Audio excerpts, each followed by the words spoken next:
Isang mapagpalang umaga sa ating lahat. Lalong-lalo na sa ating kagalang-galang na guro na si Dr. Dennis Vilocora. Ako si Ninia Lee Durong. At ako si Ginoong Cyril Palomar. Sa araw na ito ay ating malalaman kung paano nga ba gumawa ng Instructional materials o kagamitang panturo.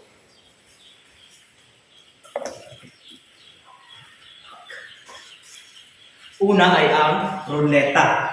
Paano nga ba ginawa ang ruleta? Ito ay may kartolina. Dito, iginuhit gamit ang mga gamitang pangguhit at pangkulay. Ginuhit dito ang mga tao, ang mga puno at libro at mga iba pang mga importante na nasa topiko. At mayroon itong karton sa likod upang maging matibay at maayos ang pagkagawa nito upang sa pag-ikot nito ay mas madali at mas maayos ang pag-ikot. Meron itong araw na nasa harapan dahil kapag saan nakasentro ang araw, yun ang sasagutin o yun ang mga dapat itanong sa mga mag-aaral. At meron itong karton din dito sa likuran. Pwede itong idikit lang sa pisara o sa harapan at pwede rin itong merong stand upang mas mapadali ang pagturo dahil kapag isang guro ay hindi naman natin palaging binibitbit ang instructional materials. Ayan. Ito ang ruleta at ito ay ang tungkol sa alamat ng kawayan. Ito ay akma sa generalisasyon o sa paglalahat. Ito ang tauhan, tagpuan, banghay at aral. Kung saan nakasentro ang arrow. Halimbawa, ang nakasentro sa tauhan. Kapag nakasentro ito sa tauhan, ipapaliwanag ng mga mag-aaral kung sino-sino ang mga tauhan sa alamat ng kawayan. Yun ang para sa paglalahad. At napaka-importante ng ruleta upang mas maging aktibo ang mga mag-aaral na sumagot sa mga katanungan. At yun lamang ang aking napapakitang instructional materials. At ang isa pang instructional materials ay ipapakita ito ni Binibining Ninia Lee Durong. Ayan, sa muli, magandang umaga. Ngayon, ang instructional o kagamitang panturo na aking gagamitin naman ay ito. Kung paano siya gagamitin ay gagamitin lamang natin. Ayan. Pagkatapos, ayan. Tapos yan na yung naman. Ayan. So, iba-iba yung mga content o maaari mong ipapabasa sa iyong mga mag-aaral sa pamamagitan ng IEMS na ito na kung saan atin lamang itinutupi. At kung ano yung mga kagamitan para dito ay kinakailangan natin na one whole na illustration board.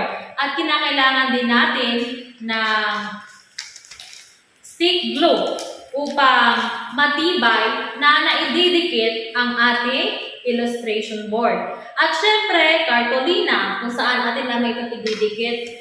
At depende kung anong gusto ninyo kulay ang gagamitin. Syempre, gunting upang sa ating paggugupit. At upang malinawan tayo sa ating gagamitin o kung paano nga ba ito ginawa, ay mayroon lamang ako ditong initandang maliit na papel. At kung ano yung gagawin natin sa maliit na papel na ito, ay yun lang din ang ating gagawin sa one whole na illustration board na ating gagamitin. Ayan, so una ay tutupiin natin ito ng 4. Ayan. Bali, 4 na beses natin siyang tutupiin.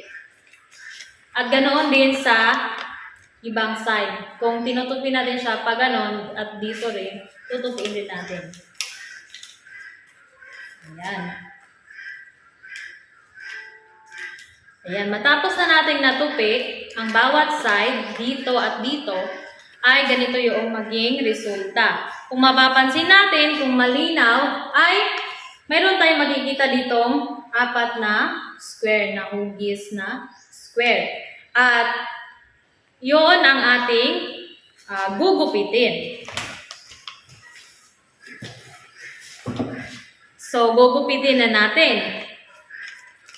So, ganito lang din yung gagawin sa ating one hole na illustration board na gagamitin. Yun yung ating gagamitin sapagkat yun ay malaki.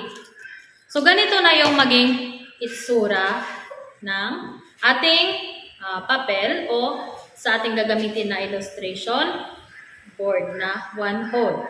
At ngayon naman ay lalagyan natin siya ng glue. So, sa one hole na illustration board, syempre ay stick glue yung gagamitin natin. Ayan, so dito natin ilalagay yung glue at dito naman. Ayan. So, lalagyan natin dito, dito, at dito. So, atin yang tutupiin ng paganito. Ayan. Ayan. So, ganito na yung magiging resulta. Ayan. So, dapat walang ano. Ayan. Basta natupi siya. Ayan. Ganito.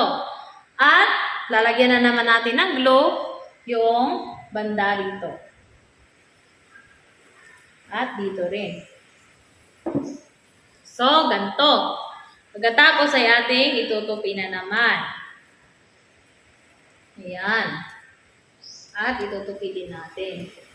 Siguraduhin lang na maayos yung pagkakadikit ng stick glue sa bawat glue sa bawat pagdikit natin.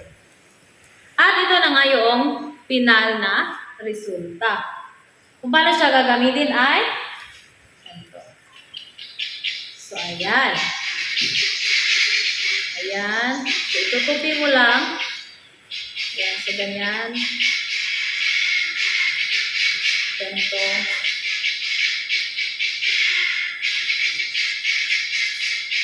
So, una ay itutupiin natin ng paganito.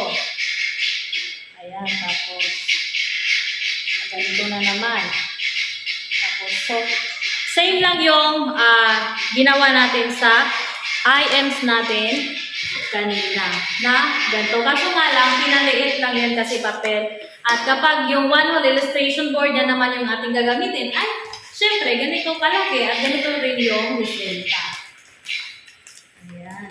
So, maganda. At yun yung aking IMs na nagawa kasama ni Cyril. Ito yung aming IMs na nagawa at muli, magandang araw at maraming salamat.